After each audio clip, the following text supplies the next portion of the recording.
School. By just hearing this word, what comes into your mind? Your first crush, friendships that never lasted, and the first moment of those friendships that continued even now. All your wins, your failures, and not to forget, the regrets that you still have. And there are many such kind of memories that are bound to that word. And it is the feeling that you quite cannot name it. In the first day of school, you cried. You did not want to go. You held on to your mother's hand, and the world felt too big and too unfamiliar. And then, years later, the last day of school arrived, but you cried again. This time, it is not because you wanted to study more, but because you knew that this place, these people, and this version of life, you will never get it back. For you, school was your first world outside your family. People who knew you before you became whoever you are now. And for your parents, school was hope. It was the place where their dreams for you lived. The place where if everything went right, their child would become someone. He would be safe and happy. All of us, parents, children, society, we placed everything inside those four walls. Education, friends, a future, a happy life without struggle. That was the promise of school. So, how did that work out? You are an adult now. Look at your life. Not the one which you show on Instagram, the one which you actually live and feel. Are you where you wanted to be? Where you, in your quietest moment, hope to be? Not the version your parents wanted and the society expected from you. Most of us, if we are being completely honest, will say no. The list of things that we wanted to do, but didn't keep doing it. The excitement we once had about the future has quietly faded. Something heavy sits in the chest, but we cannot name it exactly. Because we struggle to make simple decisions without looking for someone's approval first. We do things, buy things, go to places, post things on Instagram and all around social media, not because we genuinely wanted it to be, but because of how it will look to others. We have learned to perform our lives rather than live it and experience it. We feel lonely even when people are around us. We feel anxious, but cannot trace the anxiety to anything specific. And this is pressure, which is invisible and which is constant. And we just have accepted it to be normal. Remember one thing. This is not adulthood. This is what happens when a child spends 14 to 15 years of a life in a system that slowly, quietly, without ever saying it directly, taught them to distrust themselves. And one of the biggest reasons is the school that you went to. And not to forget, it is the place where you cried to leave. When your parents first admitted you into the school, their intention was pure, genuinely pure. They wanted you to be educated, to be independent, to stand on your own feet with dignity, to climb up in the life, to be comfortable, to be respected, and to be happy. That was their original dream. But between the classes 1 and 12, something has changed. Completely changed. And nobody quite noticed when it happened. And the question that stopped being, is my child happy? Is my child curious? Is my child becoming a good human being? And it became, what are his marks? What is his rank? Which college? Which job? And once the job comes, which girl's family will agree to marry him? And among all of this, education has stopped being about building a person, and it became about building a resume. And the child sitting in the middle of all of this slowly learned one lesson that no textbook ever printed, but every classroom taught, that your worth is in numbers, or you can say marks, and that marks decides everything in your future. Before I go in deep about what schools did to you, we have to know about something very important about Indians, that most Indians are never been taught. In 1835, a British politician named Thomas Babington Macaulay wrote a document. It was called the Minute of Education, and in it he wrote the actual goal of Indian education, not the goal that people know or assume of, the real goal and the intention behind it. And these are his own words. A class of persons Indian in blood and color, but English in taste, in opinion, in morals, and in intellect. If you want, read that again slowly. He did not talk about educating Indians. He said create Indians who look like one, but who think, who behave, and who experience life and have the values that are British like. And now you can notice many people, they look up to West, they have Western taste, they don't have respect to their own culture. And that was not an accident. A deliberately designed system who will manage themselves even if the Britishers, the colonizers, are absent. The British have left in 1947, but their blueprint still is there, and we do follow it still now. The school which you went to was not designed to make you confident, and it was obviously not designed to make you self-reliant. It was designed at foundation to make you useful to someone else and look for others' guidance and opinions. And now let me show you how exactly that plays out. Now I want you to close your eyes for a second and think back. You are in a school. What were you doing at that time? You are sitting, listening, memorizing, repeating back exactly what you were being told, raising your hands before you speak, you go to the loo, or even to drink water. Every single moment of your school time taught you about one particular lesson, that is, to obey, follow, comply. And when you do, you will be rewarded, and if you do not, you will be punished. And here is what it did to you in 7 parts. Every child was taught the same thing, same method, writes the same exam, and follows the same template, which is regardless to their own IQ, their natural talents, and the way that they can learn quickly. There is no personalization, no room for difference. Netflix knows what you wanted to watch before you do. Your phone customizes everything for you. Even your food delivery app learns your preferences. But the child, the most complex, unique, developing human being on the planet, was given the same experience as every other child in the room. Because that was not a flaw in the design, but that was the design factories needed identical workers. The 19th century education model was built to produce them, and the tragedy is still we never updated. For many of us, the love that we received at home also depended on marks. You came home with 90 and you were celebrated. If you come home with 55, the house went cold. A child who is experiencing that learns one thing at cellular level: I am only lovable when I perform. So he himself puts that condition for himself.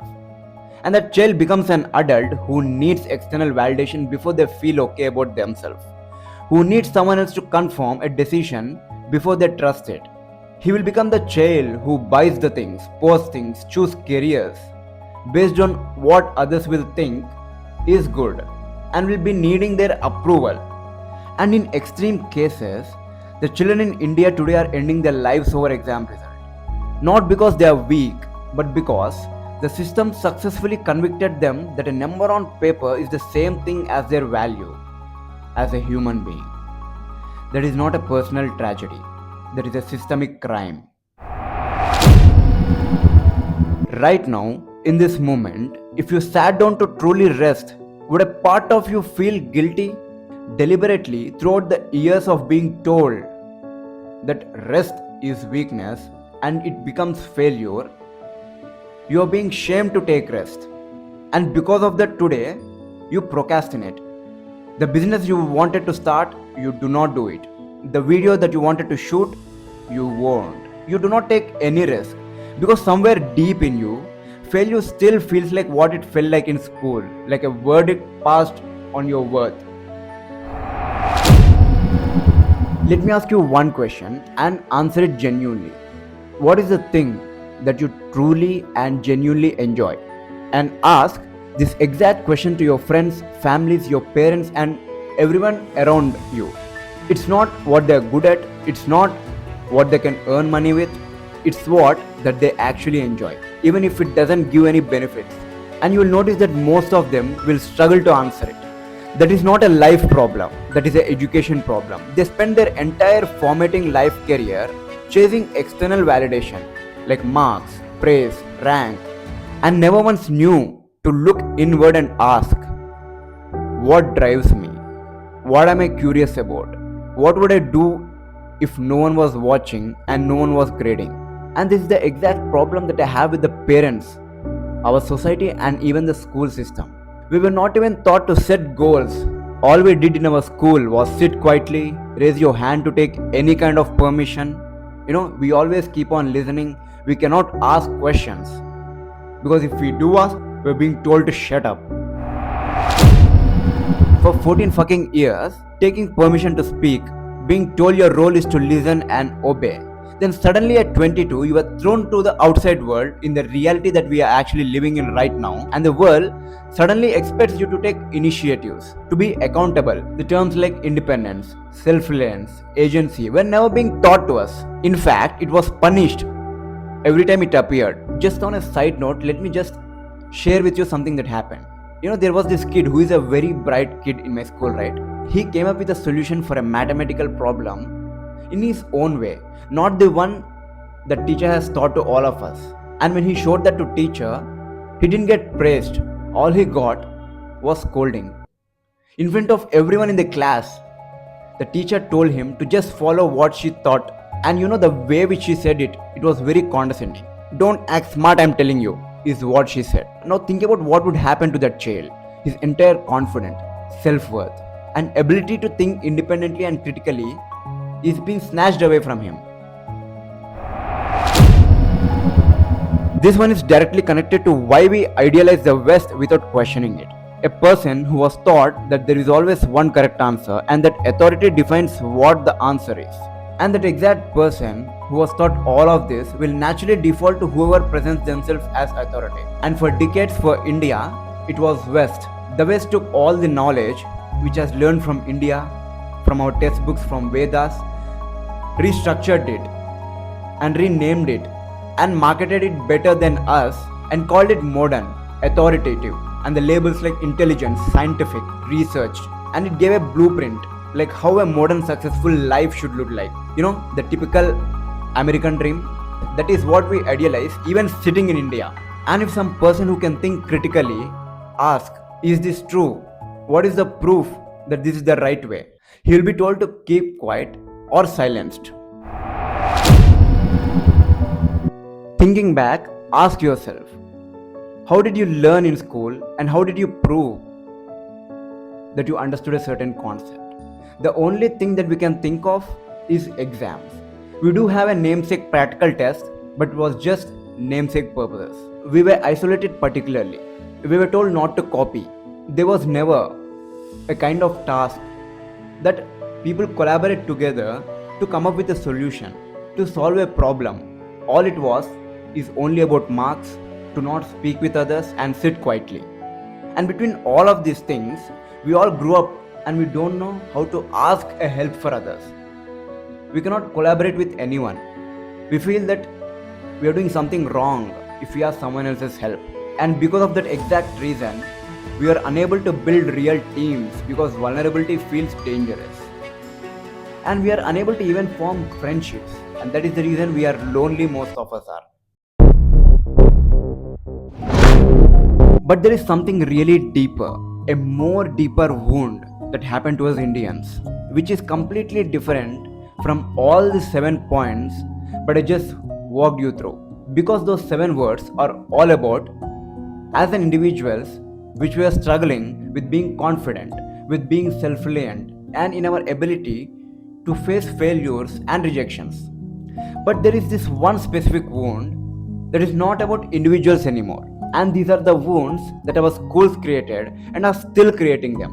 And that goes beyond individual. It hits our identity and also our belief in ourselves as Indians and about our civilization. We all know that we have a subject called history. But if you asked a question that was taught to us, is the real history or is it a fabricated one? Or it was a perception of someone else's written history. We were taught Mughal history, but all we were taught about it invading us, and they properly hid the fact that for 500 years we successfully stopped the invasion by Mughals. But we were only taught about the ones that we were invaded. And don't get me started about the Britishers' representation in our history. It made it look like it was inevitable, and it was for better good that British invaded us. I remember my social teacher in my 10th standard. He was saying that we should be thankful that British invaded us. He told these exact words to the whole class, that if British would have not invaded India, India would be 100 years behind. Yes, this is the exact words that came out of his mouth. And not to forget, our own mathematics, science, philosophy, medicine, astronomy were reduced to a footnote, or which was not mentioned at all. Until now, many Indians think that all the knowledge that we got is from West only. There was no contribution of India at all, is what the people's opinion is. Now it is changing, which is good for a moment, but again, people come and over exaggerate. And a child who does not know the depth of what their civilization created grows up with no foundation for the pride. He wouldn't have pride, he wouldn't have self respect at all. And this person who does not know about the civilization will lose his identity, will be confused about his identity. And what he does in return is he gets attracted to whatever present to him, whether it might be a radical peacefulness or the West. And some people say that nowadays people has become stupid, they don't respect our culture. No, it was engineered. It was done by the education system, the media, and movies mainly. That which we can talk about in other videos about the media and movies. But let's stick to the education for now. And I'm saying this very carefully, and I'm not wrong at all. Education is one of the reasons for our generational trauma, post-colonial trauma, to stay intact, to not come out of it. So that's why I keep on saying, when dealing with Indians, when treating them with trauma, you also has to consider the identity, the civilizational identity, and the post-colonial trauma that comes from the parents and in the society and schools should also be treated. So finally, before closing this, I wanted to just clear one thing. I'm not against parents, teachers, or any other people that dealt with us when we didn't get good marks or when we were in our school. Because we need to understand and acknowledge that these guys were also the products of the same education system. So we should take up on ourselves and make sure that people are aware of what the education system is doing us, and try to change it in our ways possible, and try to push the governments and their policies. Because if we think for a second, the most valuable moments and important parts of our life we spend in our schools. It was where we develop friendship, we create our values, our personality develops, the things that which we believe in, the way we work, all of these things, basically your foundation building blocks for your life, comes from the school. So this is the one thing that we should not neglect at all, that we should not overlook, and just leave in others hand to take care of. Everyone, each and everyone, every citizen, every parent, everyone in the fucking society has to come forward, keep an eye of what is happening to the education system, what changes were being made, were they being updated or not. All of these things should be considered. If something fishy is going on and the current curriculum and the value system is not matching your own culture, is you're not matching your own civilization, we need to ask, question, because it's our right to get educated.